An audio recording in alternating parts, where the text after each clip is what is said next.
আপনার সন্তানকে আগলে রাখুন বুকে করে, তাকে অনেক বিপদ থেকে আপনি দূরে রাখতে পারবেন, ডাক্তারের প্রয়োজন পড়বে না। দেখুন,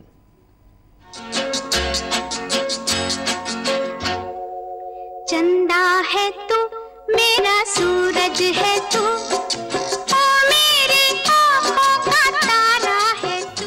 যে শিশুর পৃথিবীর বুকে পা রাখাই অনিশ্চিত ছিল, সেই এখন লালিত হচ্ছে মায়ের ওমে। কনসিভ করার পর থেকেই নানা রকম সমস্যা ছিল, প্রচুর সমস্যার মধ্যে দিয়ে আমি ওকে পেয়েছি। মানে একটা টাইম এমন হয়েছিল, ডাক্তার বলেই দিয়েছিল যে হয়তো থাকবে না, তারপরেও আমি ওকে পেয়েছি। সমৃদ্ধার ছোঁয়ায় সমৃদ্ধি ফিরেছে খড়দার সরকার পরিবারে। বাড়িতে খুশির জোয়ার। নেপথ্যে অবশ্য বাণী সরকার, সমৃদ্ধার দিদা, সরকারি হাসপাতালের নার্স। ফলে সদ্যজাতর লালন পালনের হাল হকিকত তার নখদর্পণে। মেয়ের ঘরের মেয়ে, এত কষ্ট করে পাওয়া আদরের ধন।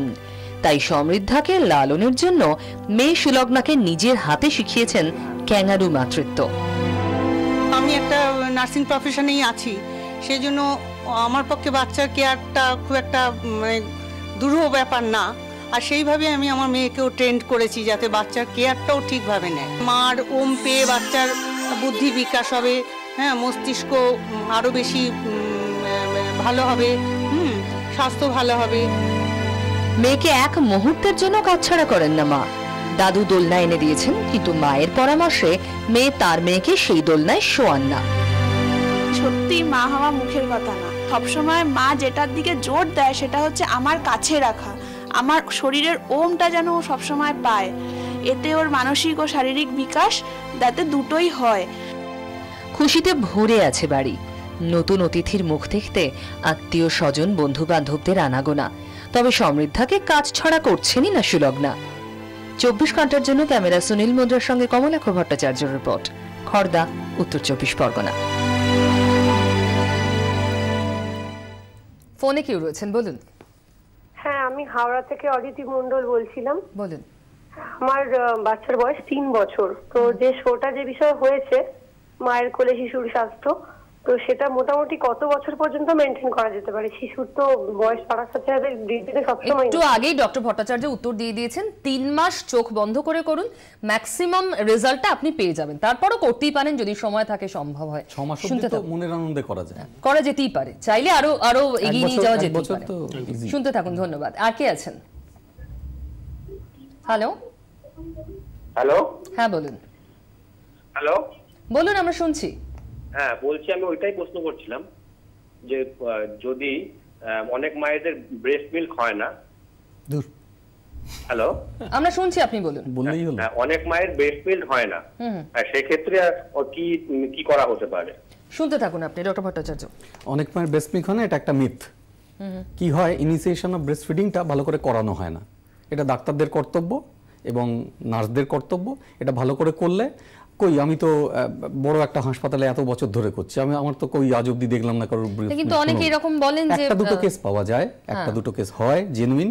তাদের জন্য এতজনকে ব্রেস্ট ফিডিং ছাড়িয়ে বসে থাকতে হয় না। প্রপার ব্রেস্ট ফিডিং এর অ্যাডভাইসগুলো ঠিক করে দেওয়া হয় না। শিশু বিশেষজ্ঞদের যদি একটু জন্মের আগের থেকে ইনভলভ করা যায়, আমরা শিখিয়ে দেবো মায়েদের কি করতে হয়। এটা জন্মের পর থেকে হলেই যত বেশি এটা প্রসেসের প্রবলেম একদম। এবং ধরুন যাদের সত্যি সমস্যা হয় তারা কি করবেন? তাদের জন্য নানান রকম আছে, তাদের জন্য ডাক্তার আছে, বৈদ্য আছে, তারা চিকিৎসকের পরামর্শ নেবে, তারা চিকিৎসকের একমাত্র পরামর্শ নেবে। এটা সিরিয়াস ব্যাপার হয়ে গেছে তখন আর ব্যাপারটা সিম্পল নেই। এই যে বলছে যে কথায় কথায় বুক হয় না, অথচ বাড়ি নিয়ে যেতে পারো, সবই করতে পারো, এটা জাস্ট হয় না।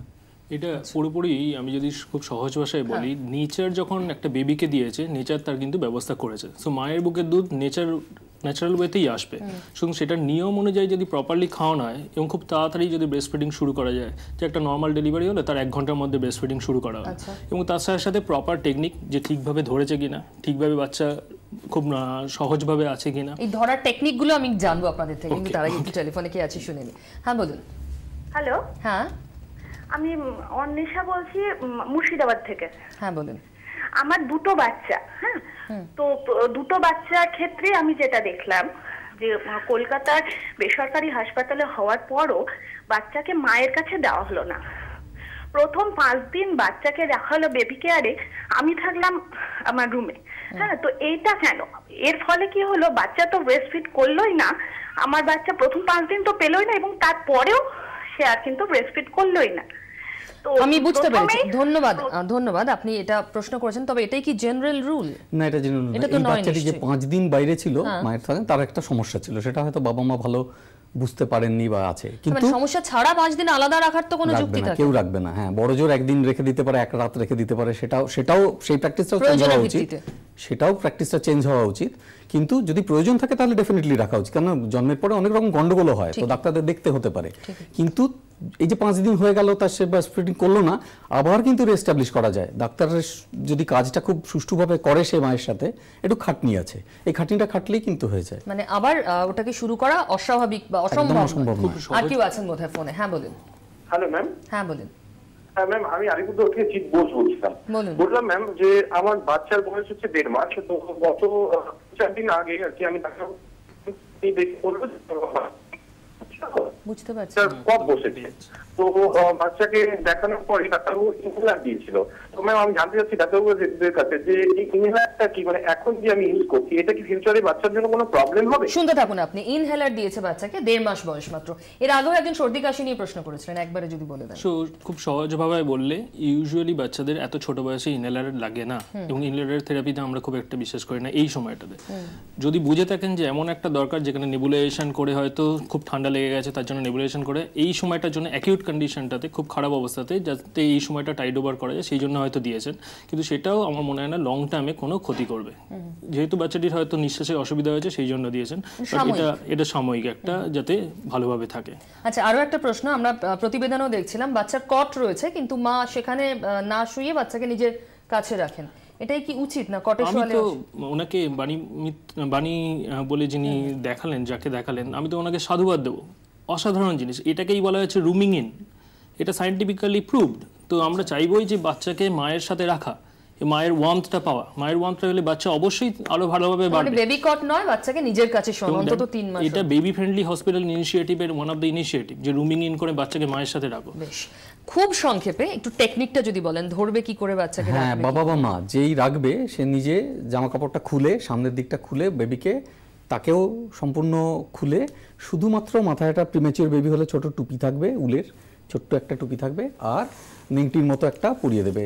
আমরা ওরা মানে বলে ন্যাপি পরাতে, কিন্তু ন্যাপিগুলোর থেকেই তো নানান রকম ন্যাপি র্যাশ ফ্যাশ হয়। আমাদের কিন্তু দেশি টেকনিক এইখানে দারুণ, ল্যাঙ্গট পরিয়ে রাখা, যেটা সেইটা পরিয়ে বেবিকে নিল, বুকে নিয়ে ঝুলিয়ে দিল, তারপর র্যাপ করে ফেললো, এবার কম্বলের মধ্যে সে বেবি ঢুকে গেল, নিচের দিকটা ঝুলে রইলো ক্যামেরার মতে। এইবারে সে বসে বসে যা পারে করুক, মানে স্কিন টু স্কিন টাচটা যেন হয়, এটা মাথায় রাখতে হবে। বেবিকে নিয়ে ঝাঁকানো নয় কিন্তু তখন, বুঝতে পেরেছি, এটা বেবির রেস্ট, নিশ্চিন্তে। হ্যাঁ, বেবিকে রেস্টে রাখতে হবে। আজকে টিপস নিশ্চয়ই কাজে লাগবে। বাচ্চাকে সুস্থ রাখুন, তাকে ভালো করে বেড়ে উঠতে দিন। দেখতে থাকুন 24 ঘন্টা।